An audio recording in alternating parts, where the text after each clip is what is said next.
The rifle slipped from the young ceremonial guard's hands for the second time that morning, clattering against the marble with a sound that cut through the hushed air like a crack of thunder. A ripple moved through the crowd, gathered along the roped path.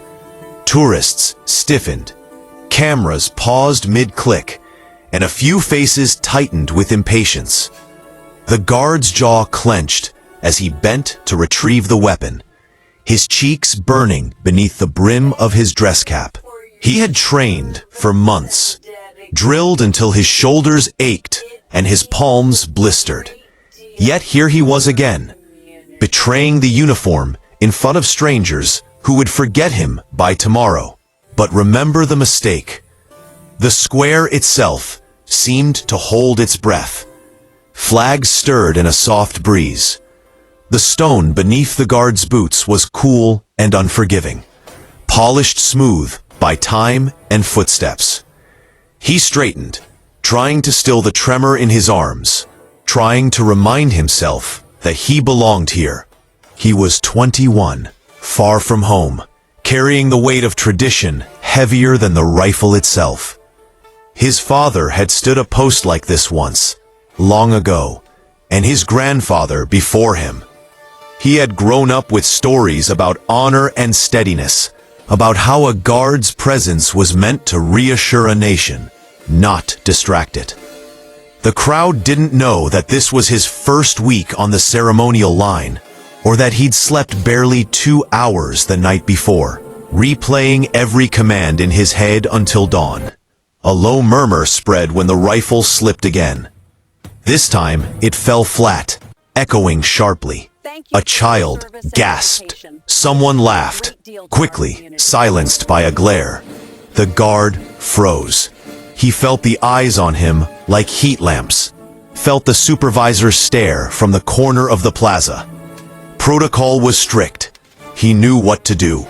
He reached down, but before his gloved hand could close around the stock, another hand entered his vision. It was small, weathered, and ungloved. The hand belonged to an old woman who had stepped past the rope without seeming to notice it was there. She moved slowly, but with certainty, her posture straight despite the years that had bent others. Her coat was plain, a soft gray that matched her hair, and her shoes were practical, polished by care rather than fashion. She bent with surprising ease, lifted the rifle as if it weighed no more than memory, and held it out to him with steady arms.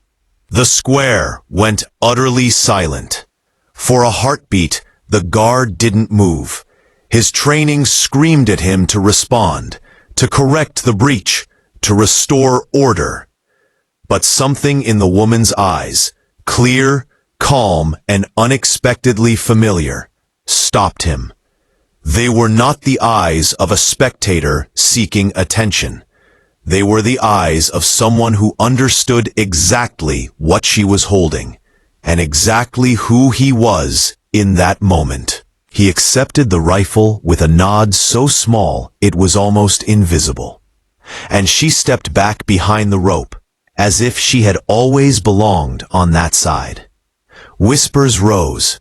Phones lifted again. A supervisor started forward, then hesitated. The old woman folded her hands and waited, not defiant, not apologetic, simply present. The guard resumed his stance, breath measured, shoulders squared. The rifle did not slip again. When the ceremony concluded and the crowd began to disperse, the supervisor approached the woman. He was careful, respectful, his voice low. "Ma'am," he said, "you can't cross the line like that. Are you all right?" She smiled, a soft curve that seemed to brighten the cool morning. "I'm quite all right," she replied. Her voice carried the faint music of a place that had been home long ago. "I didn't mean to cause trouble." The supervisor studied her for a moment, then nodded. "We appreciate your concern. It startled everyone." Yes, she said, I imagine it did. Nearby, the young guard stood at ease, listening without appearing to. His heart was still racing, but beneath the adrenaline, something else had taken root. A warmth, unexpected and grounding. He had not felt mocked by the crowd after the woman intervened. He had felt protected. As people trickled away, some casting curious glances back, the supervisor thanked the woman and moved on. The guard remained, eyes forward, but when the old woman passed in front of him, she paused. He caught the faint scent of lavender, a reminder of his grandmother's house, and for an instant, the square dissolved into something softer. You did well, she said quietly, not looking at him directly. He swallowed. Thank you, ma'am. She nodded once and continued on her way. He would have let the moment pass as a kindness from a stranger, a small mercy in a difficult morning, if not for what happened next. A man in the crowd, perhaps emboldened by curiosity or the need to share a story, called out to her. Ma'am, he said, how did you lift that thing like it was nothing? She turned, surprised, then amused. Practice, she replied. Practice, someone echoed. She hesitated, then shrugged, as if the truth were simpler than the questions it might raise. I carried one like it once, a long time ago. A hush fell again, different from before. This was not the hush of embarrassment or protocol, but the hush of anticipation. A few people drifted closer. The guard supervisor stopped. The guard himself felt the pull, though he remained still. In the service? The man asked. She considered the question, eyes lifting to the flags overhead. Yes, she said, in the service. There were 100 assumptions in that answer, and she seemed to know them. She did not rush to clarify. She did not need to. Someone asked her where she had served, and she smiled gently. Where they needed me, she said, when they needed me. A younger woman, holding a toddler on her hip, spoke up. My grandfather served, she said. He never talked about it. The old woman nodded. Many don't, she replied. Some can't. The guard's chest tightened.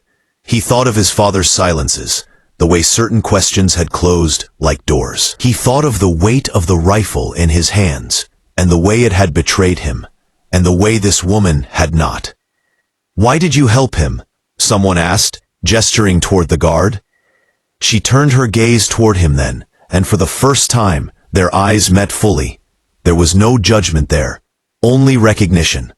Because he needed help, she said simply, and because no one deserves to stand alone under a crowd's gaze. The words settled over the square like a blessing. The supervisor cleared his throat. Ma'am, he said, if you don't mind me asking, what brings you here today? She looked down at her hands, folded neatly over her coat. I come every year, she said, on this day. And why is that? The supervisor asked gently. She took a breath. When she spoke again, her voice carried farther, steady and clear. Because this is where my husband stood once, she said, and where he fell. No one moved.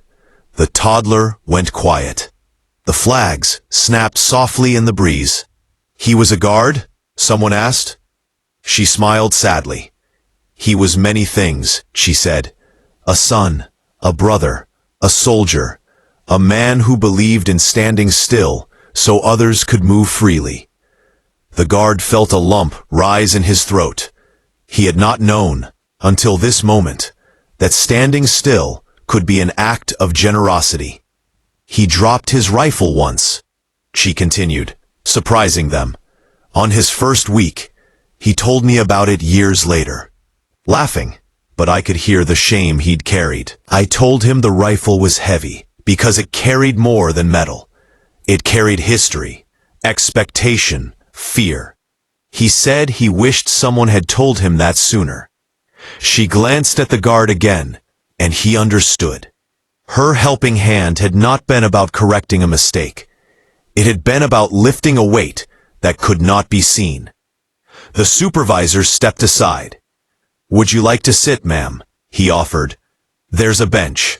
She shook her head. "I'll stand," she said, "just a little longer." As the crowd lingered, drawn by the gravity of her presence, she told them small things. Not dates or battles, but moments. The way letters smelled of home, the way silence could be louder than gunfire, the way kindness could arrive from unexpected places. She spoke of the women who had served alongside her, often unseen, often unthanked, and of the men who had learned to accept help without shame. She spoke of loss without bitterness, and of pride without arrogance. "I didn't pick up the rifle to show strength," she said, when someone praised her. "I picked it up because I remembered what it felt like to need a steady hand." The guard's shift ended an hour later.